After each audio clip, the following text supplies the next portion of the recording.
দাদা বলছিলাম যে এই আসামিটাকে একটু ধরুন না, আমি একটু বাথরুম থেকে আসছি। আপনি কি সত্যি পুলিশের লোক? হ্যাঁ, কেন? আপনি আমাকে সন্দেহ করছেন? সন্দেহ করবো কেন? আপনি কি আমাকে চেনেন? না, কেন? না না, এমনি। এই খবরদার পালানোর চেষ্টা করবি না, আমি এক্ষুনি আসছি। টনি, তুমি বাঁচাও, আমাকে বাঁচা। টনি, ছাড় আমাকে, ছাড় জানোয়ার। টনি, ইসলামা, ইসলামা, এই এই এই দাঁড়াও, বুঝি দাঁড়াও, এই দাঁড়াও। Hello police station.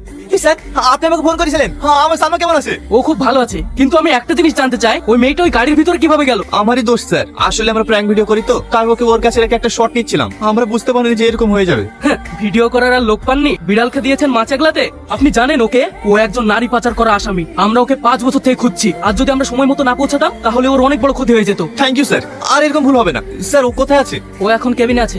Sir, patient কেমন আছে? ও এখন ভালো আছে। ও আপনার কে হন? She is my video partner, but কিছুদিনের মধ্যেই ও আমার লাইফ পার্টনার হতে চলেছে। আচ্ছা, বুঝতে পেরেছি। এ যেহেতু আপনার লাইফ পার্টনার হতে চলেছে, এর প্রতি একটু খেয়াল রাখবেন। কেন স্যার, এনি প্রবলেম? এনার হার্ট দুর্বল আছে, এনাকে এমন কোনো কথা বলবেন না যাতে এ কষ্ট পায়। আর হ্যাঁ, উনি এখন সুস্থ আছে, ওনাকে নিয়ে যেতে পারেন। ঠিক আছে।